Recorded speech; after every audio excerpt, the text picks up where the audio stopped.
நிறைய junk foods அதுக்கப்புறம் unhealthy food சாப்பிட்ற மாதிரி இருந்துச்சு ரீசெண்ட் டேஸாக. சரி ஓகே கொஞ்ச நாளைக்கு நம்ம ஹெல்த்தி பிரேக்ஃபாஸ்ட் வந்து ட்ரை பண்ணுவோம் அப்படின்னு சொல்லிட்டு டிஸ்கஸ் பண்ணிட்டு இருந்தோம். பார்த்தா அடுத்த நாள் நம்ம வந்து ஷார்ஜா ஷேக் போட்டுட்டு இருந்தாங்க அப்படின்ட்டு அது பேர் சொன்னாங்க. நான் வீட்டில் குடிச்ச வரைக்கும் அதில் பூஸ்ட் ஹார்லிக்ஸ்லாம் போட்டு சூப்பராக இருக்கும். இவங்க வந்து ஜஸ்ட் அந்த ரெட் பனானா கூட டேட்ஸ் அதுக்கப்புறம் கொஞ்சம் ஹனி வந்து போட்டு கொடுத்துருந்தாங்க. சரி ஓகே டிஃப்ரெண்ட்டாக ஏதோ பண்ணுறாங்களே அப்படின்னு சொல்லிட்டு நானும் ஆமா இதுதான் ஷார்ஜா ஷேக் அப்படின்னு சொல்லிட்டு குடிச்சாச்சு.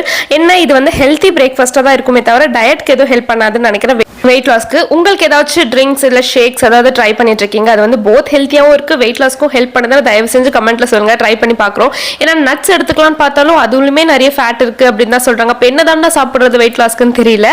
அப்படியே குட் கேர்லாக வீடு ஃபுல்லாக க்ளீன் பண்ணிட்டு ஊதுவத்திலாம் காமிச்சாச்சு. அதுக்குள்ளே லஞ்ச் டைம் வந்துருச்சு. லஞ்ச் வந்து அத்தை வீட்டில் இருந்தால் கொடுத்துருந்தாங்க. கத்திரிக்காய் காரக்குழம்பு அதுக்கப்புறம் வாழைத்தண்டு பொரியல். சரி அப்பளம் மட்டும் நம்ம பண்ணிக்கலாம் அப்படின்னு சொல்லிட்டு பண்ணிக்கிட்டேன். பூரி நல்லா சுட்ட எனக்கு அப்பளம் சுட தெரியல. அது வச்ச உடனே எடுத்துணுமா நம்ம நல்லா பூரி மாதிரி சுட்டு இருக்கும் கொஞ்சம் லைட்டாக கருகிருச்சு.